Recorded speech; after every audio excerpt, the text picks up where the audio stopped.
Good afternoon, Chamber members. Welcome to Monday Minute for Monday, August the 16th, 2021. We are indeed on a 5-week adventure to the next federal election scheduled for September the 20th.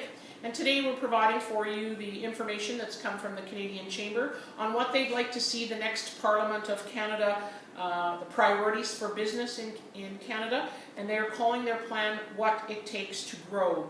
And in the plan there's 37 recommendations for the next Parliament, whoever forms government, to talk about what it is needed for businesses to grow and, of course, recover from COVID.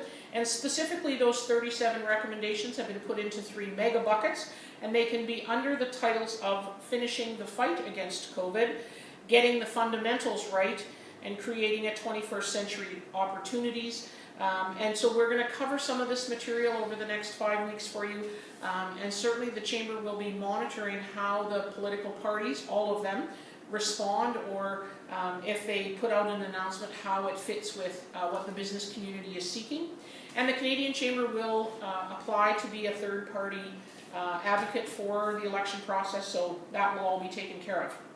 And a couple other things out of Ottawa last week. The Canadian Chamber says that government must get ahead of the 4th wave now in order to allow us to keep moving forward into the fall. And they're calling for 4 specific things: digital vaccination certificates, business operations and vaccine status disclosures, really around what businesses can and can't do and who can require their employees to be vaccinated, the use of rapid testing, and vaccine updates, promoting the uptake of vaccines. So there's some interesting reading there. And the second item is that their thought on the hardest hit sectors about COVID and how they are going to need support from the government in through 2022.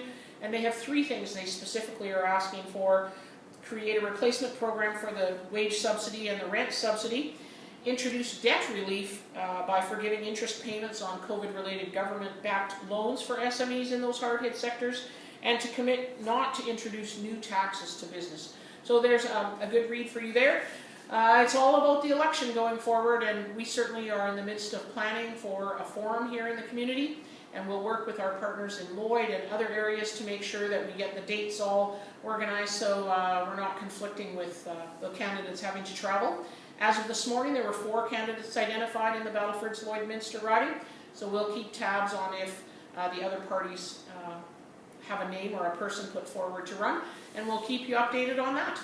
I wish you a great week in business, and I hope you're able to breathe through all the smoke today, and let's have a great week in business. Take care.